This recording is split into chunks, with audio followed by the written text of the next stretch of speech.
2023. Asalamu alaykum popote pale ulipo mpenzi mtazamaji, ni matumaini yetu kwamba umeshinda vyema. Hujambo na karibu kwenye toleo jingine la taarifa hizi za Darubini ya Channel 1. Bila shaka mtazamaji, ni fahari yetu kujumuika nawe jioni hii ambapo tumekuandalia taarifa nyingi, ikiwemo taarifa kuhusiana na mswada wa fedha wa mwaka 2023 ambao ulipitishwa hapo jana bungeni. Ni yapi ambayo yatakayofuata? Mswada huo sasa unasubiri kutiwa saini na rais. Hayo na mengineyo tumekuandalia hapa kwenye meza yetu ya Darubini ya Channel 1, lakini kwanza mwenzangu aweze kukupa vidokezo.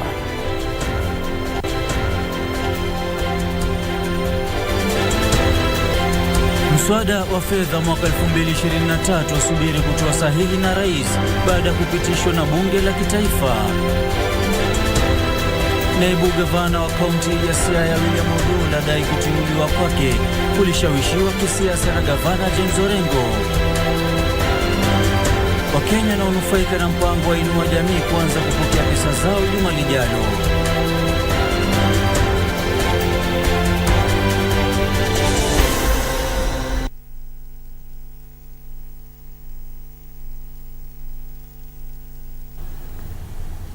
Naam, karibu mtazamaji, tuandamane hadi tamati. Naitwa Ahmed, Juma Bhalo ukipenda niite AJB, na mwenzetu wa lugha ishara ni Brian Muraro. Na mimi naitwa Beatrice Gatonye.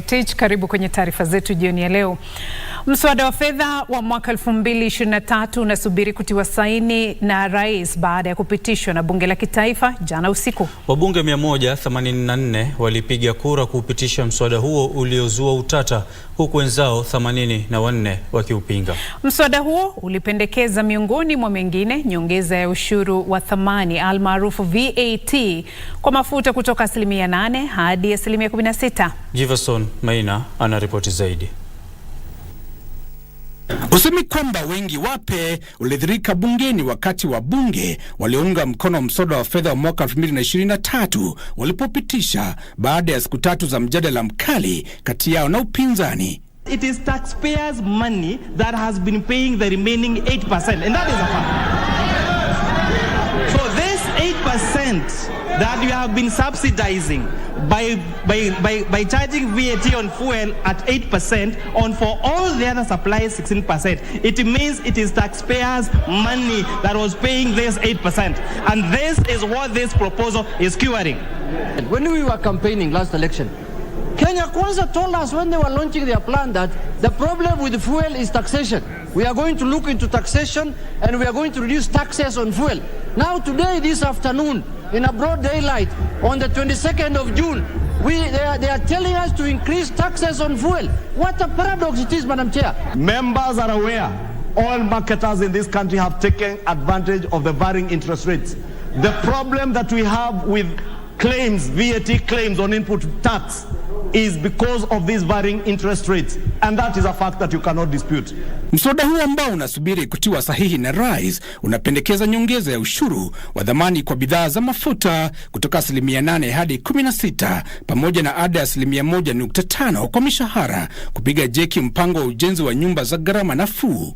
Mswada huo pia haujawasaza wabunifu wa mitandao kupitia tozo ya 5% ya mapato yao. Mswada huo uliungwa mkono na wabunge 184, wengi wao kutoka Kenya Kwanza. Hata hivyo, ulipingwa na wabunge 88 kutoka muungano wa Azimio, huku mbunge wa Githunguri Gatonye wa Mushomba akitofautiana na wenzake wa Kenya Kwanza kuhusu mswada huo. That the last parliament passed VAT on petroleum products at 16% and it was deferred. That is not correct. The last parliament, if he has forgotten, rejected the 16%. We only allowed 8% after the president's memorandum. There is no deferment. And if we want to revamp the economy of this country, adding tax on fuel is not the solution. The solution is empowering our farmers, our producers who normally produce crops that bring dollars into this country. Give us minor Darubini. Na mtazamaji, ukiendelea kutafakari hayo, serikali imetoa shilingi bilioni 16.7 kwa takriban watu milioni 1 wanaonufaika na mpango wa Inua Jamii. Pesa hizo zitaanza kusambazwa baadaye mwezi huu, ambapo kila mtu anayepaswa kufaidika atapokea shilingi 16,000. Mpango wa Inua Jamii unalenga kusaidia wasiojiweza katika jamii kupitia malipo ya pesa taslimu kila mwezi. Kwa muda wa miezi 8 sasa, watu waliosajiliwa kwenye mpango wa Inua Jamii hawajapokea malipo yao ya kila mwezi. Hata hivyo, masaibu yao yanaelekea kufika kikomo baada ya serikali kutangaza kutolewa kwa shilingi bilioni 16.7 ambazo ni malimbiki ya kati ya mwezi Novemba mwaka jana na mwezi Juni mwaka huu. Each beneficiary will receive Kenya shillings 16,000 to be paid in 2 tranches in June and July, being payment for 4 cycles, namely November to December 2022, which is about 4 billion, January to February 2023, another 4.1 billion, March to April, another 4.1 billion, and May to June, another 4.1 billion. Shilingi milioni 11 zaidi zitatolewa kama malipo ya ziada kwa wanaonufaika na mpango wa kuboresha lishe kupitia pesa taslimu na elfu ya afya niche. Kila mtu aliyesajiliwa kwa mpango huo atapokea shilingi 4,000 kando na malipo ya kawaida ya mpango wa Inua Jamii. Project is being piloted in 5 arid and semi-arid counties of Kitui, Kilifi, Marsabit, Turkana, and West Pokot. It targets Inua Jamii and Hunger Safety Net program households with children between 1 to 36 months and pregnant mothers. So far, the project is supporting a total of 8,656 households. Naibu Rais Rigathi Gachagua alikariri kujitolea kwa serikali kuwakimu wasiojiweza katika jamii, akiongeza kuwa kiwango cha pesa za kufadhili mpango huo kitaongezwa katika bajeti ya ziada ili kuongeza idadi ya watu wanaonufaika na mpango huo hadi milioni 2.5 katika kipindi cha miaka 2 ijayo. Our efforts to enhance revenue collection are bearing fruits, and along the way we'll be able to factor that in our supplementary budget so that we can make it more inclusive. Alisema baraza la mawaziri limeidhinisha agizo kwa hazina kuu la kutoa pesa hizo kwa mfuko ufaao kuanzia mwezi ujao. Wanaonufaika na pesa hizo ni pamoja na mayatima, watoto wasiojiweza, wakongwe na watu walio na ulemavu. Jacqueline Masharia, Darubini. Naam. Naibu gavana wa kaunti ya Siaya William Odola amesema hatua ya kung'atuliwa kwake na bunge la kaunti ya Siaya ni njama ya kisiasa iliyopangwa na gavana wa kaunti hiyo James Orengo. Akizungumza alipofika mbele ya kamati maalum ya bunge la Seneti, Oduol alikanusha madai dhidi yake akisema hatua hiyo inanuia kumwondoa afisini. Naibu gavana wa kaunti ya Siaya anayekabiliwa na utata William Oduol amesema hana hatia na kwamba hajawahi kuidhinisha kufanyiwa ukarabati kwa ofisi yake kwa kima cha shilingi milioni 18. I was not involved at all. I only showed the chief officer governance the extent of renovations. Ukarabati huo ni pamoja na kununuliwa kwa kiti kwa shilingi milioni 1.1 pamoja na kuwekwa kwa kuta za kudhibiti sauti kwa shilingi milioni 2. Are these your words? Yes. Does it show involvement? No. The terms of identification, it doesn't show. No. You did not point out anything about your furniture and your office? I expressed the need, and the extent of need was determined by the chief officer. Naibu gavana huyo aliwaambia maseneta kwamba uhusiano wake na gavana James Orengo ulichukua mkondo tofauti baada ya yeye kuibua maswali kuhusu maadili pamoja na utaratibu wa manunuzi. Siaya County has deliberately refused to set limits on interest. They do not have limits on interest. Interest can never be more than 500,000. We withdraw 4 million every 2 to 3 days. Alisema tofauti kati yake na gavana ziliibuka kufuatia kurejeshwa kazini kwa wafanyikazi wanaokabiliwa na dosari ya uadilifu pamoja na jaribio la kulipa madeni yenye utata wa shilingi milioni 176. Nothing stops me from working with Governor Orengo. And for me, service delivery is sacrosanct. In fact, the first 3 months, we wore the same ties, same suits. We were like Siamese twins with my friend James Orengo. Nothing stops us from going back there. The issue is that we have a governance. Kamati hiyo inatarajiwa kuwasilisha ripoti yake katika bunge la Seneti siku ya Jumatatu wiki ijayo. Gishuki Washira, Darubini. Na mtazamaji, masaibu ya naibu gavana wa Siaya ndiyo taarifa hiyo inatukamilishia awamu ya kwanza taarifa hizi za Darubini ya Channel 1. Kwa sasa tuelekee kwenye mapumziko, mtazamaji, usiende mbali, tukirejea ni taarifa zaidi.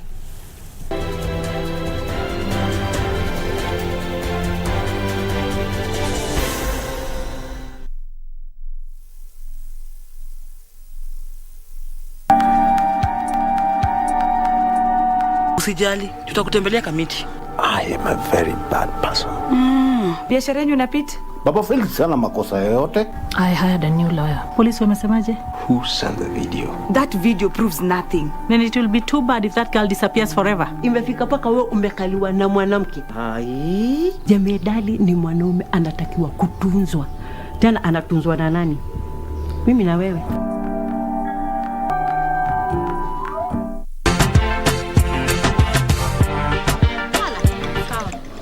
Inama osha. Muone. Chris, mimi nafanya kazi hapa kama maid. Boss, umepatikana. I think that's a good idea, please. Nisikilize. Nipe siku moja nitatakuwa na familia yangu. Sijakataa. Bado ni chali, Cindy. Yaani wewe ukiniambia hapo unaenda kanisani, kumbe unaenda kuzurura na wanaume? Naongea na wewe. I don't want anything to do with that girl. Sawa? Chris.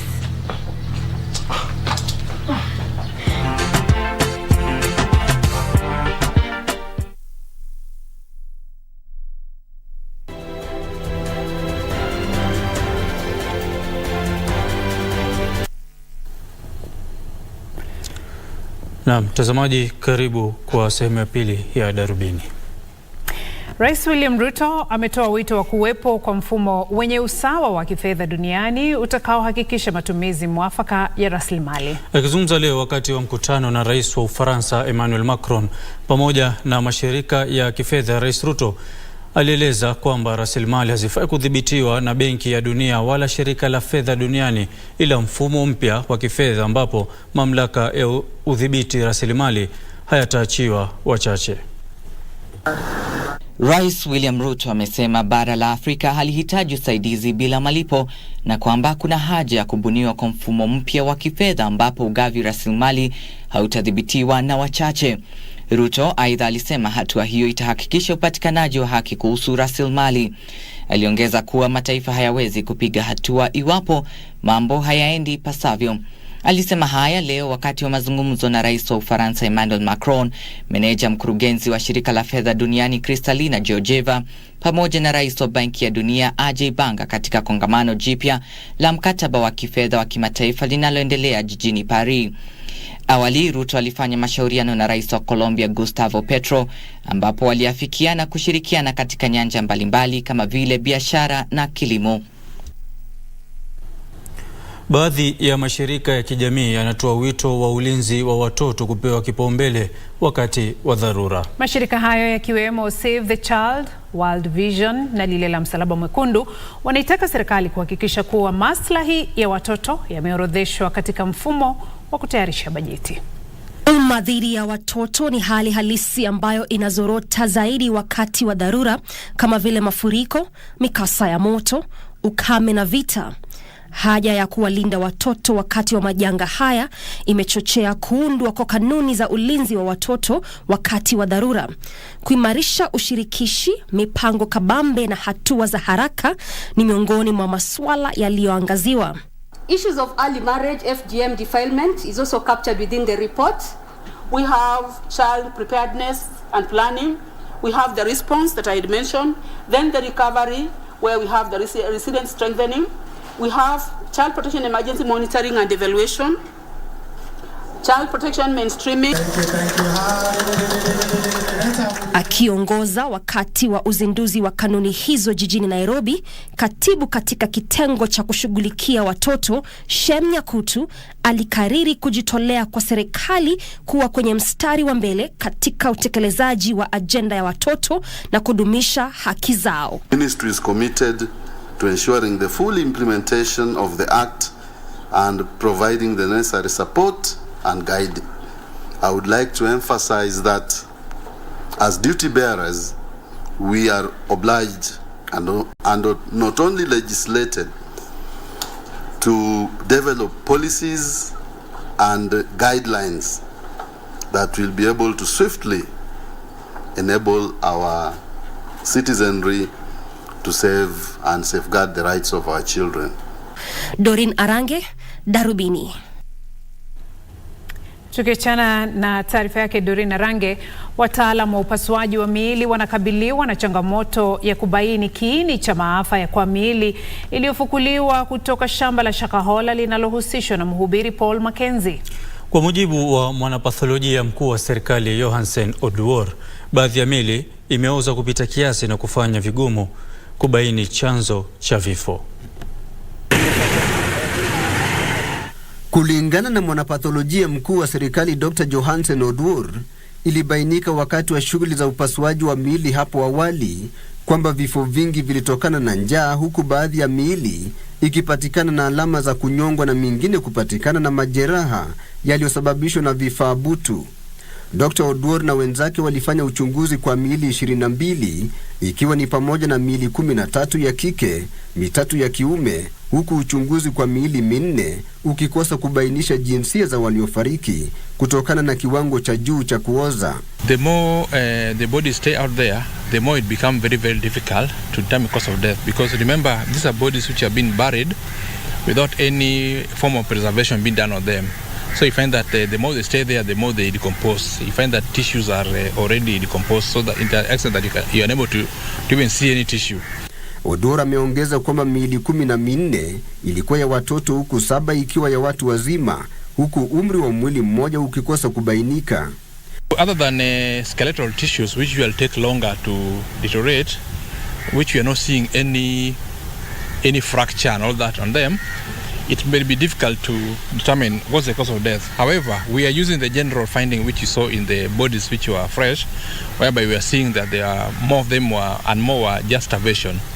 So we presume that though these bodies are very badly decomposed, maybe they are just a general picture of starvation. So now they are decomposed to be able to determine here. Kuhusu visababishi vya vifo hivyo, Dr. Oduor amesema watu 3 walifariki kutokana na njaa, ila visababishi vya vifo vya watu 19 havikubainika. All of them were severely decomposed. So what we mean here is as we progress, we find that there is more and more decomposition, I think because of the time that is taken between the death and the time we are doing the postmortem. And also we are only able to determine starvation in 3, while 19 of them, because of the deterioration, we are unable to determine the cause of death because they had already decomposed. Oduor na wanapatholojia wenzake wamefanya uchunguzi wa miili 49 tangu shughuli hiyo kuanza, na kwa sasa wako kwenye awamu ya 3 aliyoanza Jumanne. Uchunguzi wa maiti nyingine 45 utafanywa kabla ya maafisa wa kitengo cha uchunguzi wa mauaji kinachoongozwa na Martin Nyogutu kurejelea shughuli ya ufukuzi kwenye shamba hilo la ekari 840. Na serikali itaongeza fedha zinazotengewa maeneo kame humu nchini ili kuimarisha ustawi wa kijamii na kiuchumi. Naibu Rais Rigathi Gachagua amesema fedha hizo zitatumiwa kuimarisha miundo msingi pamoja na jitihada za kudumisha amani mbali na udhibiti wa maeneo hayo. Wataalamu wanasema shughuli za kiuchumi kama vile ufugaji, utalii, uvuvi miongoni mwa nyingine zinafaa kuimarishwa ili kuongeza kiasi cha chakula na mapato kwa jamii zinazoishi katika maeneo hayo.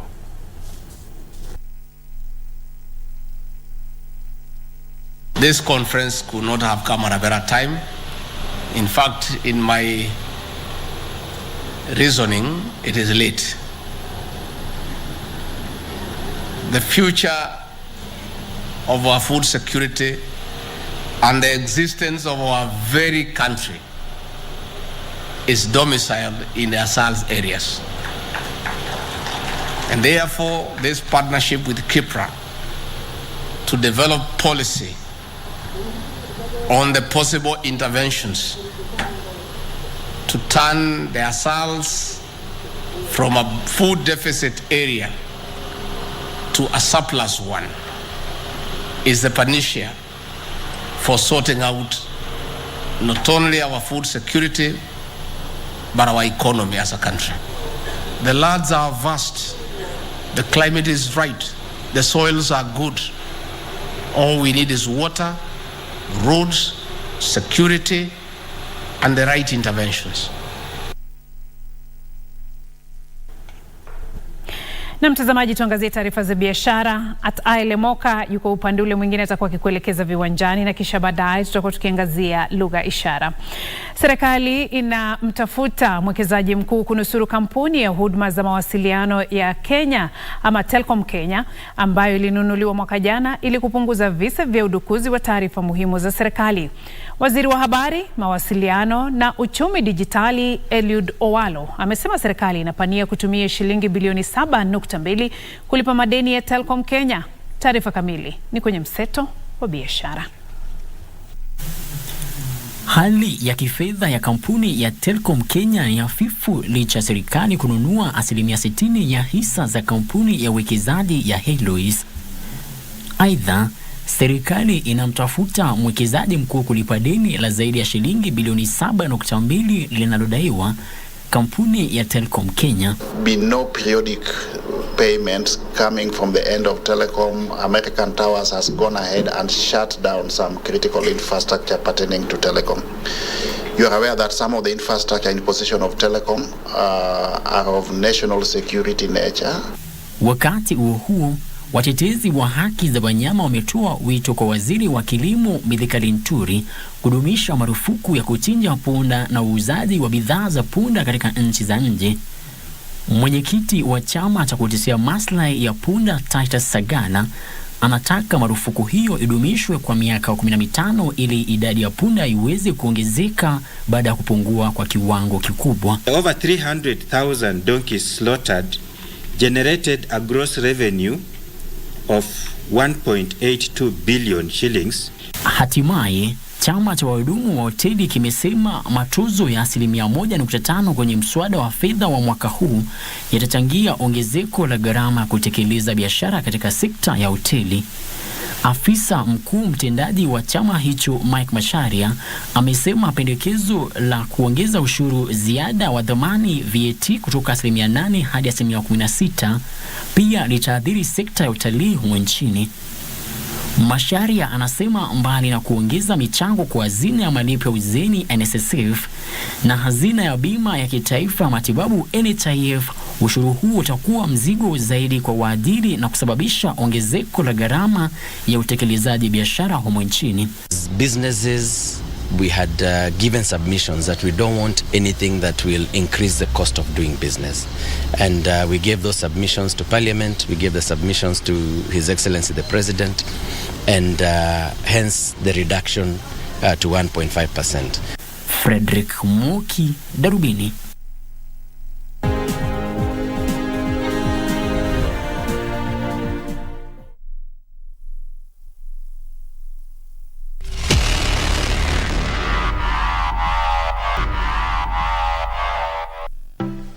The Mozart Bet Cup brings together teams from Kenya Premier League, the National Super League, and the FKF Division 1 side for a chance to represent the nation in the CAF Confederation. Catch all the action live and exclusive on KBC Channel 1 as we bring you all the matches of the Mozart Bet Cup with the grand finale set for the 24th of June 2023. Watch this momentous event live and exclusive on KBC Channel 1 from the comfort of your place. KBC Channel 1, your true sports partner.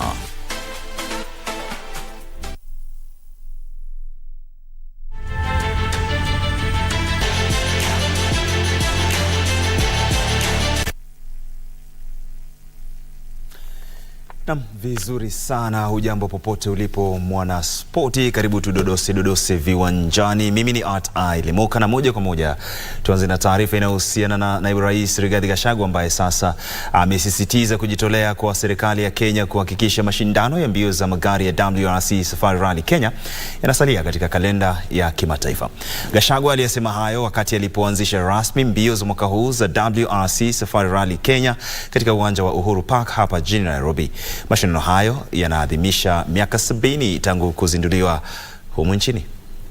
Naibu Rais Rigathi Gachagua alitaja idadi kubwa ya madereva wanawake wanaoshiriki katika makala mwaka huu ya mbio za WRC Safari Rally Kenya, wakiwemo wale wanaofadhiliwa na mpango wa Talanta Hela. I welcome you to Kenya, the home one of the world's fastest, toughest but electrifying sport. That is why today the government remains the principal sponsor of WRC Safari Rally, which we celebrate as a rich Kenyan heritage. Naibu Rais alibainisha kuwa serikali itaendelea kufadhili mashindano hayo ili kuhakikisha nasalia katika ratiba ya kimataifa ya mbio za magari. Aliwapongeza chipukizi Hamza Anwar, Makre Kimathi na Jeremia Wahome ambao wameendelea kuandikisha matokeo bora katika mashindano mbalimbali ya mbio za magari. The WRC Safari Rally continues to be an important marketer of Kenyans' various tourist and cultural attractions. This is contributing immensely to about 6 billion pumped into the Kenyan economy annually through the rally's ecosystems. His Excellency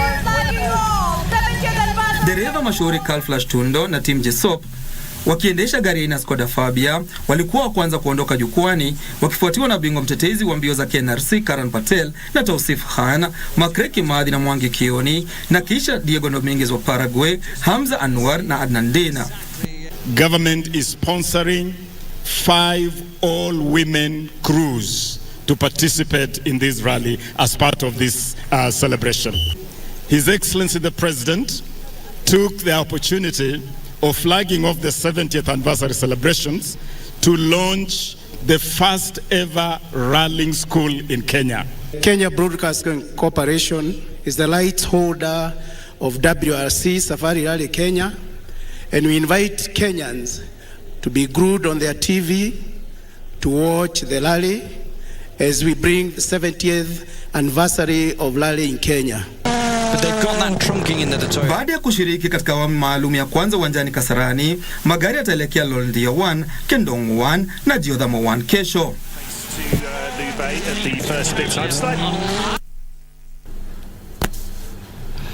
Na bila shaka makala ya mwaka huu ya mbio za magari za WRC Safari Rally yataingia siku yake ya pili hiyo kesho, huku mkondo wa pili ukiandaliwa katika sehemu za Naivasha, kadhalika Elementaita. Madereva watapambana katika sehemu 6 za kilomita 125.54. Mashindano hayo ambayo yamewavutia jumla ya madereva 34 yalianza leo kwa awamu maalum iliyoandaliwa katika sehemu ya Kasarani. Jione.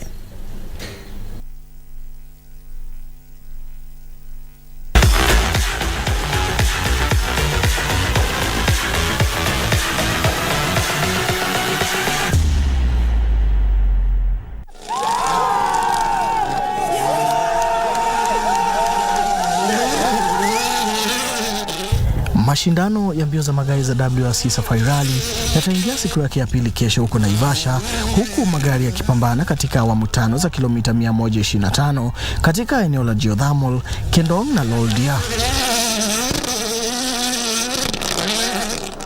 Awamu ya pili ya Loldia 1 itakuwa ya kilomita 19.17, kisha magari yataelekea Jiodhamo kwa awamu ya 3. Good stages. Loldia is nice. We've done it a couple of times. Nice and tight and twisty, very technical stage. Then going into geothermal, very wide, open, flowing stages. Very high risk though. So got to be careful on that loose rock we're driving on. Maybe we'll start the day off dry, but it looks like it'll be raining in the afternoons. So I'm okay. Welcoming all of them. I don't think it changes too much, but it will bring us closer. Hizo za Safari Rally ni moja ya raundi 13 za mbio za magari duniani WRC. we just have to be very careful. You know, the road changes because of the weather. It might be dry now, and then tomorrow you wake up finding it wet. Loldia is a difficult stage. Gets dug up because we are running at the back. So, but yeah, I mean, it should be okay. We're just going to take it as it comes and see what we can do now. I think we have a good setup. We've worked a little bit on the car yesterday during shakedown, so I think the car feels very good. Hopefully now we can be able to not push but drive on a good, sensible rhythm and let the times come. Bingwa mara 8 wa dunia Sebastian Ogier ambaye alishinda mbio hizo mwaka 2021 amerejea katika mbio hizo akiendesha gari aina ya Toyota GR Yaris. Awamu 5 ya mbio hizo zilionyeshwa kwenye runinga ya KBC Channel 1. Madereva 8 wa humu nchini wataungana na madereva wengine 26 kushiriki kwenye makala ya mwaka huu ya mbio za magari za WRC, huku madereva wa Kenya wakiahidi kujituma vilivyo ili kuandikisha matokeo bora. Daniel Mwendwa, Darubini Michezo.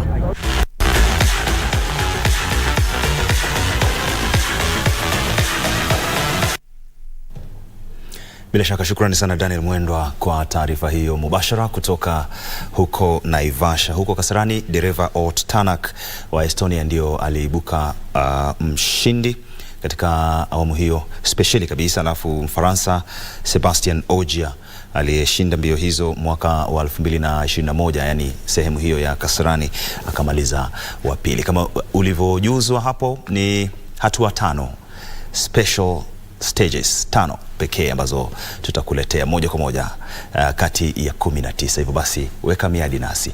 Mpaka hapo sina mengi ila kulikunja jamvi la Darubini Michezo, lakini na kuregesha kwao AJB, hali kadhalika Beatrice Gatonye. Mimi ni Lemoka.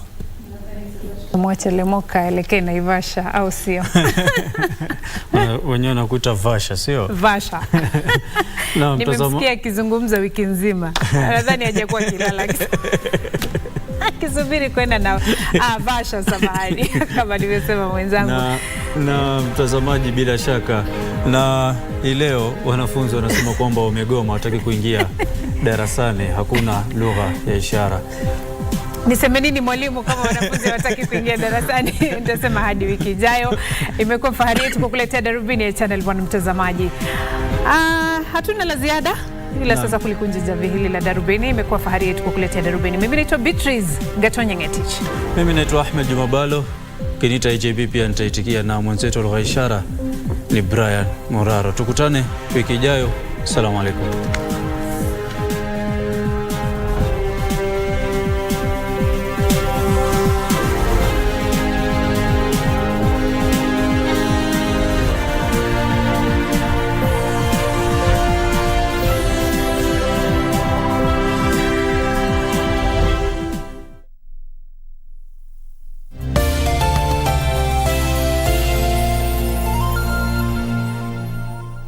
Are you a holder of unclaimed financial assets?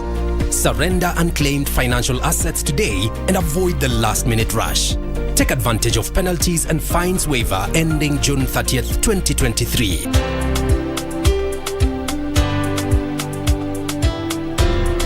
Do not wait for the June 30th, 2023 deadline.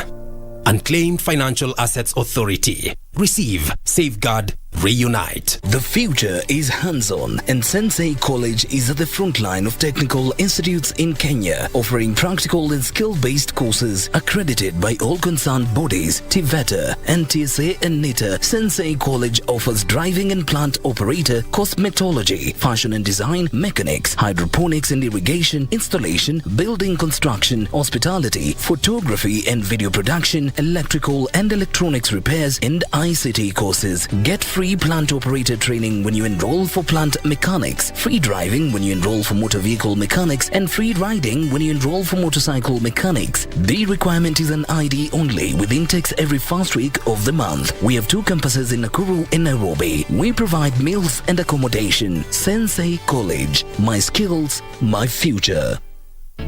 Cheza Loto Moto.